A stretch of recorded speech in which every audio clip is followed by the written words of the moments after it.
Yeah, yeah, yeah, yeah. Because I'm happy. I'm a Muslim, that's what makes me happy, and that's the truth.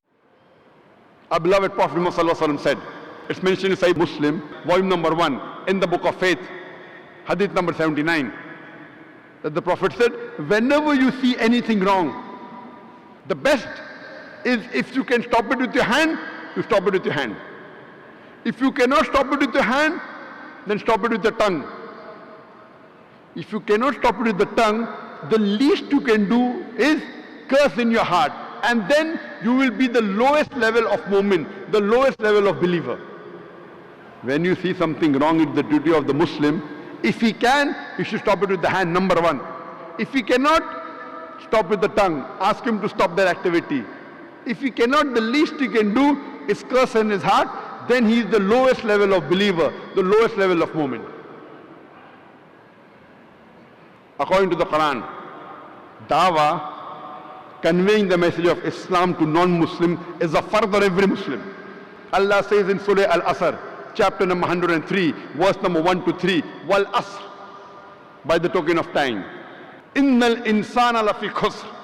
Man is verily in a state of loss. Wal Asr, innal insana lafi khusr, illa allazina amanu wa amilu salihati wa tawasaw bil haqq wa tawasaw bis sabr. Except those who have faith, those who have righteous deeds, and those who exhort people to the truth, and those who exhort people to patience and perseverance. For any human being to go to Jannah, minimum 4 things are required according to Surah Al-Asr. Iman, that is faith. Amal salihat, that is righteous deeds. Watawasaw bil haqq, inviting people to truth. And watawasaw bis sabr, inviting people to patience and perseverance. And Imam Shafi, rahimahullah, he said that if this Surah Asr was revealed, it would have been sufficient for guidance for humankind. Imam Shafi rahimahullah, he said that if this surah was only revealed, this one surah of 3 verses would have been sufficient for guidance for humankind. It is so powerful.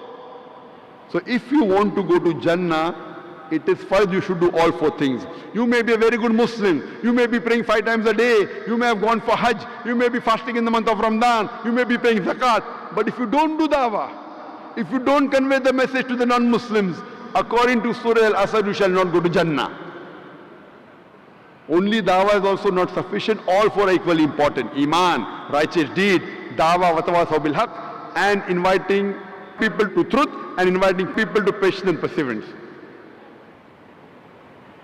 If you don't do dawah according to Surah Al-Asr, you shall not go to Jannah. If Allah wants to forgive you and then put you in Jannah, if you don't do dawah, that's Allah's prerogative. Because Allah says in Surah Nisa chapter 4 verse 48 and Surah Nisa chapter 4 verse 116, if Allah pleases, He may forgive any sin. But the sin of shirk, He'll never forgive. The biggest sin in Islam for any human being is the sin of shirk, associating partners with Allah.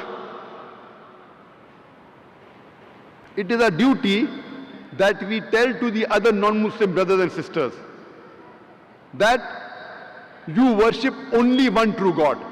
And Allah shows you a way in the Quran, in Surah Al-Imran, chapter 3, verse 64, in how to do dawah, how to convey the message of Islam, how to do jihad, strive and struggle with the non-Muslims with the Quran.